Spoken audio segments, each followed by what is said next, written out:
Yes guys, what is happening? Welcome back to another video. So in this video, we're going to get educational around fat loss and fitness by using the bike analogy.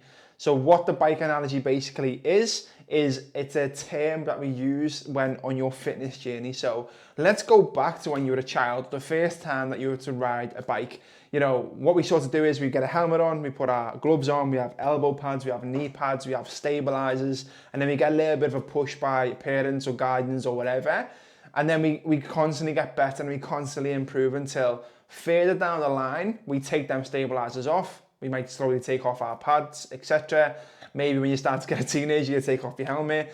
But then you get really comfortable by doing that. And we don't really fall too often. Whereas with fitness, this is where I want to link it towards this. With fitness, what we tend to do is we tend to just go all out and take off the stabilizers, take off all the padding, take off the helmets, and really just try and push as fast as we can. And what tends to happen then is we fall off, and we get up and we fall off, and we get up and we fall off, but we never really get anywhere, we never really get better. So that's how people sort of think about their fitness journey. And if you think about it, how many times have you tried in the past? Like, how many times have you tried to get fit, lose body fat, gain muscle mass, get in shape, build routine, change your life, whatever it is? How many times has that happened? And again, think back, are you the type of person that has that bike mentality of just trying to always push forward to the two-wheeler without going through the practice stages? So another analogy that I like to use is that, you know, we have to build the foundations. With everything that we do, fat loss, fitness, going to the gym, routine, structure, we have to build a foundation. Same way that you build a foundation with your bike, with the stabilizers, with the pads, etc. We need to have a solid concrete base before we can then build on top of that. Same way if you think about a game. So if any gamers out there, shout out gamers, whether it's Zelda, whether it's Forza, whether it's Mario Kart, whatever it is, you can't just jump to level 10 from level 1 because number one, you haven't got the skill set to beat that boss. So you haven't accumulated the wins and the badges and the treasure over the first 10 levels to beat that boss. And then secondly, you just haven't got the experience to beat that boss. So you constantly get beat by that boss on level 10 all the time. But why do we try and always do that? Why do we always try and cheat the system or cheat the game? And this is what I'm trying to get into. So first and foremost is like, what is the rush? Like, what is the rush of getting there? Actually trying to get there too quick is actually slowing down your progress. Whereas a lot of people I speak to have spent the last year, 2 years, 3 years, 10 years, 20 years in some case, trying to get to where they want to be. But just by dedicating 6 months to yourself now and really knuckling down with building the foundations and ticking the boxes is going to get you to your goal a lot faster. Although it seems slower by dipping your toe in, dipping your foot in, etc., it's actually going to help you out in the long run. So that's what I really want you to think about. What is the actual rush of getting to the desired outcome? That's a big one that we need to look into. And as I said there, let's build up our levels over time. Like, what is wrong with, you know, doing level 1, getting really good at routine, really good at tracking, you know, adherence, etc., and then building up to level 2, which might be protein intake and step count and going to the gym 3-4 times a week or whatever, and building up the levels consistently over time. So there's nothing wrong with that, but as I said, people just are too impatient to try and jump to the level 10 because they think that is best due to what social media said, due to what you've probably seen on the internet. Do the boring work because the boring work works, yeah? So when you think about building levels over time, so let's go into a little bit of a training with this one. So on the left-hand side here, we have where you're at right now. And then on the right-hand side, we have where we're trying to ideally get to. So I go through this same system, this 120-day gap with any potential client that wants to come on board.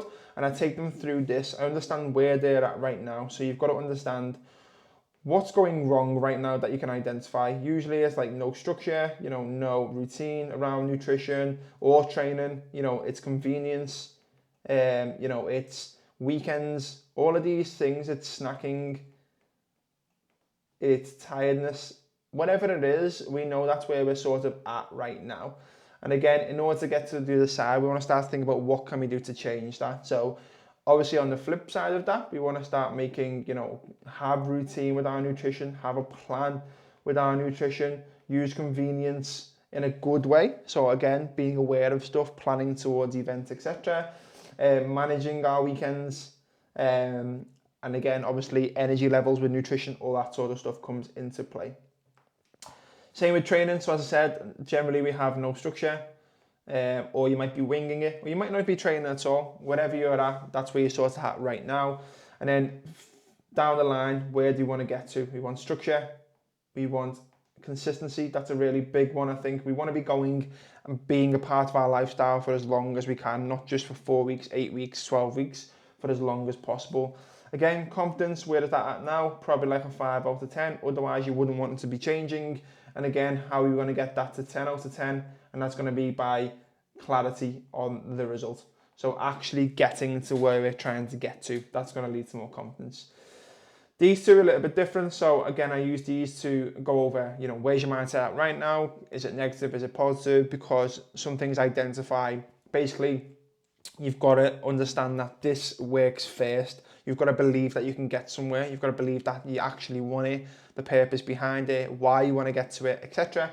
So we look into that. And then career, same thing with career and fitness is intertwined. You need to know where you're going in order to hit the target. You need to be able to see it. So with fitness, we create the roadmap, which we can come into in a second. We lay out the roadmap, but same with your career is like, where do you want to get to? Can you see what that looks like? And then you can put the steps into place to get there. So going back to the start, this call about, building up the foundations. Speak about the 4 phases that we have inside our coaching, but again, you can use this yourself.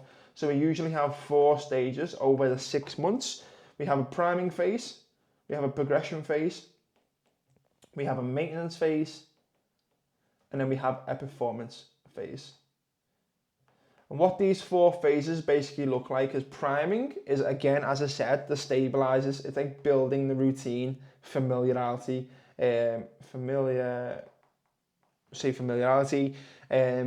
habit creation, all that sort of stuff comes into play in the first phase. So usually with clients, I like to do around 2 weeks of that, 2 weeks to 4 weeks, depending, to get them into a really good routine of obviously these new habits, because you've got to think about this. If it took you 20, 30, 40 years of habits over time to get you to where you're at right now, it's not going to take you 2 weeks to change that completely into this new mindset. It's going to take a little bit of time, and it's going to take a little bit of pushback and a little bit of change.